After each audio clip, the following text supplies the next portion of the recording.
Did you put snacks in here? Yeah. You guys want to get out here and hit some? Hit it hard. We're here to sport. You guys look like you're literally about to play basketball. Hello. With the bar. Sophie Cunningham and Lexie Hull just dropped the biggest bombshell in WNBA history by announcing they're quitting the Indiana Fever right after Caitlin Clark got suspended. The timing couldn't be more brutal for Indianapolis fans who thought they had the perfect trio locked up for years to come. But here's where things get absolutely wild. The suspension that triggered this exodus wasn't even performance-related.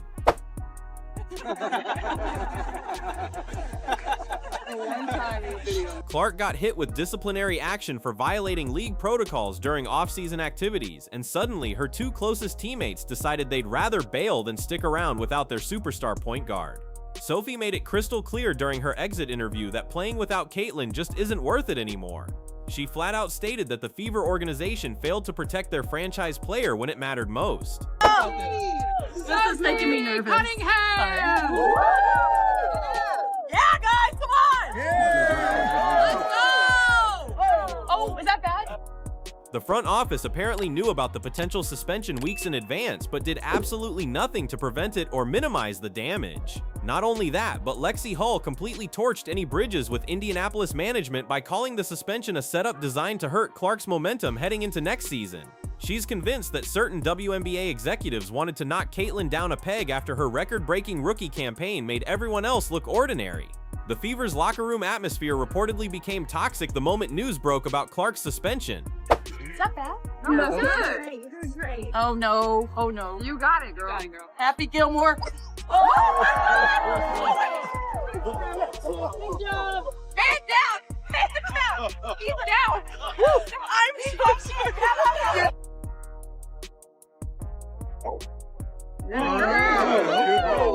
And baby!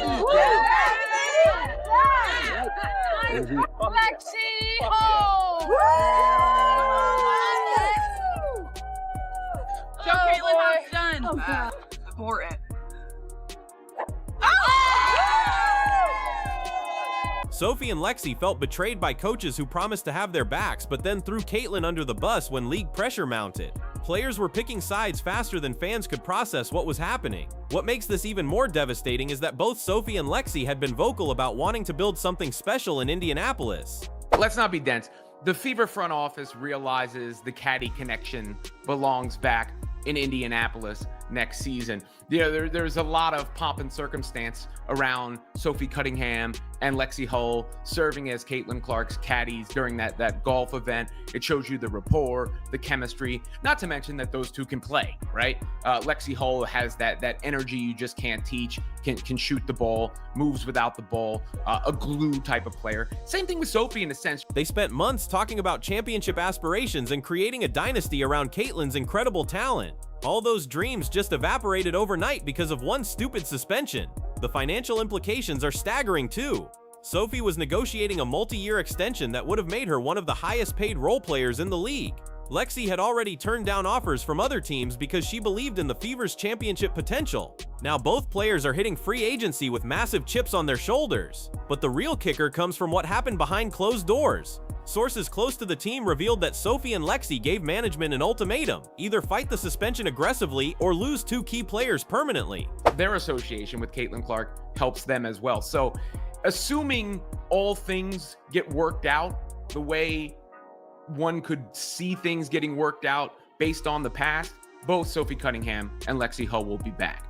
When the Fever chose to accept the league's decision quietly, both women started packing their bags immediately. The fan reaction has been absolutely nuclear. Season ticket holders are demanding refunds, and social media is exploding with angry supporters who feel completely betrayed by how this situation unfolded. The Fever just went from championship contenders to rebuild mode faster than anyone thought possible. Let's rewind to just a few weeks ago when everything seemed perfect between these three players. That golf event where Sophie and Lexie served as Caitlin's caddies now looks like the last happy moment before everything fell apart. The chemistry was undeniable and fans were eating up every second of their friendship. The golf outing wasn't just some random photo opportunity either. Sophie and Lexie showed up wearing full Fever gear, making it clear they were proud to represent Indianapolis alongside their superstar teammate. They were cracking jokes, celebrating good shots, and genuinely having the time of their lives together. Here's what nobody realized at the time. That golf event was actually Caitlyn's way of testing whether her teammates would stick by her when things got rough. She already knew about the potential suspension brewing behind the scenes and wanted to see who would remain loyal when the storm hit. Sophie proved her dedication by constantly hyping up Caitlyn's golf skills to the media coverage following them around the course. She kept emphasizing how Caitlyn elevates everyone around her, both on the basketball court and apparently on the golf course too. The praise felt genuine because it was genuine.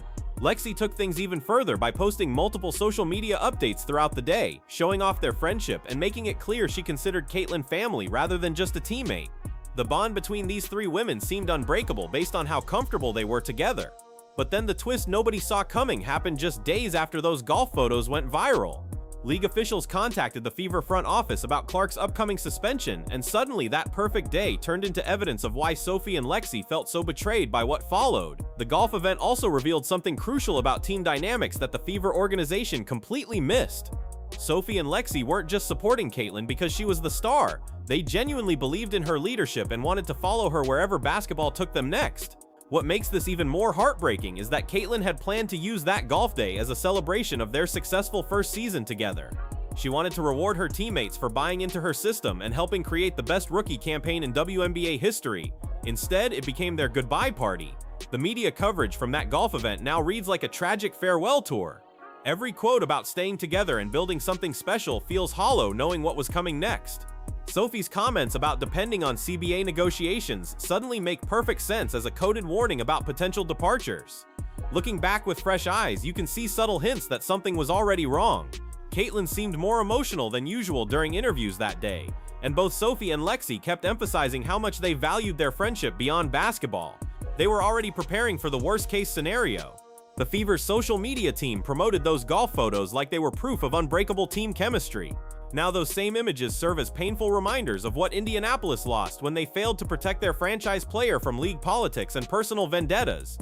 Now here's where the real chaos begins. The CBA negotiations that have been dragging on for months created the perfect storm for this entire disaster. Sophie and Lexie weren't just frustrated about Caitlyn's suspension, they were already fed up with how the league treats its players during these contract talks. The collective bargaining agreement discussions have been an absolute mess from day one.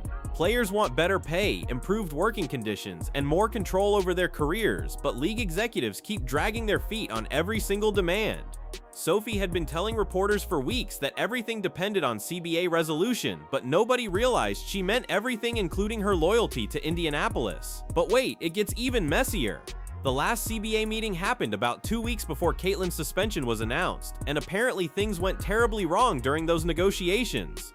Players left that meeting feeling completely disrespected by how league officials dismissed their concerns about fairness and transparency. Sophie's frustration with the CBA process made her suspension reaction even more explosive. She'd already been questioning whether the WNBA actually cares about its players, and then watching them target Caitlyn with what seemed like a politically motivated punishment pushed her over the edge completely. Lexie's situation was particularly complicated because she's a restricted free agent caught in limbo while these negotiations drag on forever. She can't even explore other options properly until the CBA gets finalized, which means she's basically trapped in a system that just screwed over her best friend and teammate. The timing couldn't have been worse for the Fever organization either. They were counting on CBA stability to lock up both Sophie and Lexie with long-term deals, but instead the uncertainty gave both players perfect cover to escape without looking like quitters or traitors to the fan base. League executives apparently thought they could use the CBA delays to control player movement and keep stars from jumping ship to competing leagues. Instead, their heavy-handed tactics with Caitlyn's suspension backfired spectacularly by pushing away 2 other valuable players who weren't even directly involved. What's absolutely infuriating is that CBA negotiations were supposed to protect players from exactly this kind of arbitrary punishment. The whole point of collective bargaining is creating fair processes and preventing league officials from targeting individual players based on personal grudges or political considerations. Sophie had been one of the most vocal supporters of player unity during CBA talks, constantly emphasizing how important it was for everyone to stick together and demand better treatment. Watching the league target her closest teammate despite those ongoing negotiations felt like a complete betrayal of everything she'd been fighting for. And here's the kicker: some players in executive roles are also affiliated with competing leagues, which creates massive conflicts of interest during these CBA discussions. Everyone's trying to maximize their own situations while supposedly negotiating for collective good, and the whole process has become a complete joke. The quiet period in CBA negotiations that seemed like progress was actually just everyone waiting to see how the Caitlin Clark situation would play out. Her suspension became a test case for whether the league would actually follow through on promises of fair treatment, and they failed that test spectacularly. Lexie and Sophie's departures now give other players ammunition to demand stronger protections against arbitrary suspensions in the final CBA agreement. Their sacrifice might actually help future players avoid similar situations, but that doesn't make losing them any less painful for Fever fans. Speaking of competing leagues, Project B has been lurking in the shadows waiting for exactly this kind of WNBA meltdown to poach frustrated players. Sophie's comments about considering multi-million-dollar deals from alternative leagues suddenly seem prophetic rather than hypothetical now that she's actually available. Project B specifically targets players who are fed up with WNBA politics and want to get paid properly before their careers end. Sophie fits that profile perfectly after watching league officials destroy her team's championship hopes with one vindictive suspension. Why stay loyal to an organization that clearly doesn't value player input or fairness? The twist that nobody anticipated is that Lexie might be even more attractive to Project B than Sophie because she's younger and has more upside potential. Alternative leagues want to establish credibility by signing players on the rise, not just veterans looking for one final payday before retirement. Caitlin Clark joining Project B would be the ultimate middle finger to WNBA executives who thought they could control her with suspension threats. She's already making serious money through endorsements, so she doesn't need the league as much as they need her. The power dynamic has completely shifted since her suspension. But there's another player in this game that's been flying under the radar. Unrivaled has been targeting younger players who want additional competition and development opportunities beyond the traditional WNBA season. They've already signed several big names and built real momentum in the marketplace. The fact that Sophie openly acknowledged she'd consider offers from competing leagues shows how completely the Fever fumbled this situation. Players don't usually discuss alternative options publicly unless they're already mentally checked out from their current teams. She was basically announcing her availability to the highest bidder. What makes this absolutely devastating is that Project B and Unrivaled were already circling like vultures before Caitlin's suspension even happened. The CBA negotiations created uncertainty, and competing leagues saw an opportunity to exploit player frustration with traditional WNBA management approaches. Lexie's restricted free agent status becomes meaningless if she decides to jump to an alternative league entirely. The Fever can match WNBA offers all day long, but they can't compete with Project B money or Unrivaled's player-friendly policies that actually respect athlete autonomy and input. The domino effect is already starting as other WNBA players watch how this situation unfolds. If Sophie and Lexie land better deals with competing leagues, it sends a message that loyalty to traditional teams gets rewarded with suspensions, and disrespect while jumping ship leads to better treatment and bigger paychecks. WNBA executives thought they could use Caitlin's suspension as an intimidation tactic to keep other players in line. Instead, they created a recruitment video for competing leagues showing exactly why talented athletes should consider their alternatives rather than accepting whatever scraps the traditional system offers. The financial reality is brutal for Indianapolis now that they've lost 3 players worth building around. They'll have to overpay significantly to attract replacement talent, assuming anyone even wants to join an organization that just demonstrated they won't protect their stars from league politics and personal vendettas. Project B representatives have probably already reached out to all 3 players with preliminary offers designed to test their interest levels. The timing couldn't be more perfect for alternative leagues looking to establish credibility by signing proven WNBA talent who feel betrayed by traditional management. Now the Fever's front office is scrambling desperately to salvage what's left of their championship dreams after losing their entire core in one catastrophic week. Management went from planning contract extensions to damage control faster than Caitlin Clark can drain a three-pointer from logo range. The panic behind the scenes has been absolutely chaotic, according to team insiders who watched executives realize they just destroyed 3 years of careful roster construction with one terrible decision. They're making frantic phone calls trying to convince other agents that Indianapolis is still a desirable destination despite recent evidence suggesting otherwise. But here's what's really pathetic. The Fever's social media team is still posting throwback photos of Caitlin, Sophie, and Lexie from that golf event like nothing happened. They're desperately trying to maintain the illusion that everything is fine while their 3 best players prepare to sign elsewhere for next season. Season ticket holders are absolutely furious and demanding explanations from team executives who clearly have no good answers for how they managed to fumble the most promising roster in franchise history. The waiting list for Fever tickets has evaporated overnight as fans realize they might be watching glorified scrimmages instead of championship caliber basketball. The desperation got even worse when front office staff started reaching out to other WNBA teams trying to gauge interest in potential trades, only to discover that everyone knows about their internal dysfunction now. No team wants to help Indianapolis recover from a self-inflicted disaster that could have been avoided entirely. Fever management is also dealing with sponsor concerns about whether the franchise can still deliver on marketing commitments without their 3 most marketable players. Corporate partners invested heavily in Caitlin Clark's star power, and now they're questioning whether their advertising dollars are being wasted on a sinking ship. What's absolutely mind-blowing is that team executives apparently thought they could weather the storm by finding replacement players who would just accept smaller roles and less attention. They completely underestimated how much Sophie and Lexie's departures would damage their reputation throughout the league. The coaching staff is reportedly just as frustrated as the players were, since they'd spent months developing systems specifically designed around the unique talents of all 3 departing stars.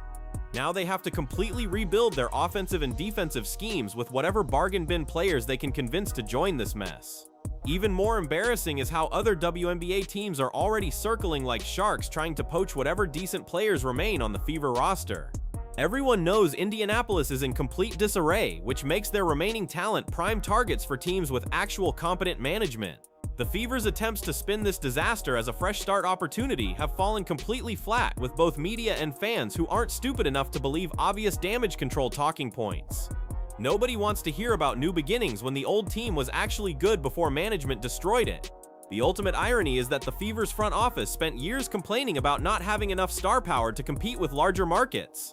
When they finally got 3 players worth building around, they managed to lose all of them in the span of 1 week through pure incompetence and cowardice.